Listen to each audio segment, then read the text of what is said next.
Jumping to Class A, obviously the biggest jump here, but you're talking about two teams that played last year. Obviously the vacated title. We've got Westside and Gretna playing once again. You have a senior class at Westside that has not missed the state title game. 4 for Class 4. A. Yep.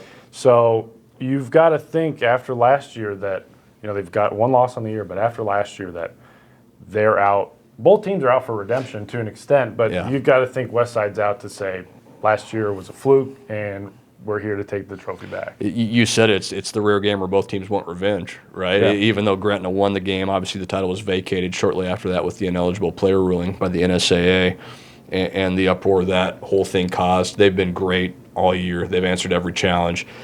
Same for Westside. They really responded after that loss at North Platte and have played really well. They've been challenged in the first halves of a few games this year, but you look at that semifinal win over Grand Island, and they were really, really good. Really controlled that game from the opening kickoff. So they're in a really good spot right now. And like you said, they're hungry to prove that last year, they want to win the title on the field, which any team does, I think. And you ask any competitor, and they may be happy that they quote unquote won last year, even though it's not officially in the record book. But you want to do it on the field, and that's what we're going to see. I don't think it's going to be 7-3 like it was last year, but should be a great, great game. One of the more anticipated, I think, title games in any class in a number of years.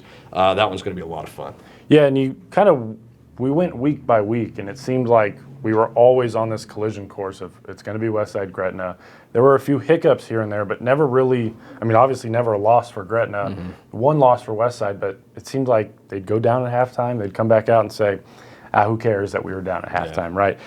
And you look on the flip side of Gretna, a big win over Creighton Prep, who wasn't a huge surprise being in the semifinal. But the Junior Jays, at one point they'd put the ball on the turf 8 times. They only lost it twice, but hard to win ball games when you put the ball on the ground so many times. You're talking about a prep team that threw a shutout in the first round, held Elkhorn South to 3 points in the quarterfinals, and then you see what Gretna does to them with that offense, even with the fumbles, the turnovers, for that offense to do what it did in those conditions against that defense. It tells you what kind of level Gretna can get to if they're clicking, and Zane Flores is clicking and everything else. We talk about him all the time, but everybody knows it's more than one guy when you're playing football. So this is clearly a very, very good team. And it was I thought both those semifinal wins were just really impressive by both those teams. It kind of showed you where the elite in this class is, and it's the two teams playing in this championship game. Yeah, and I'd say my lean is Gretna. They've faced, I'd say, a little more adversity throughout the playoffs, so maybe that comes into play. But depending on what Westside can do to slow down Flores and that offense, it could go either way. For now, I'm saying Dragons, but I could see this going either way. I lean the Dragons, too. I think it's going to be a classic game. I think it's going to come down to the last couple possessions of the fourth quarter. I don't know that it's going to be a 48-42 shootout or anything like that, but I wouldn't be surprised to see this thing get into the 30s. I think it's just going to be a lot of fun. I think you have to give Gretna just the slight edge right now.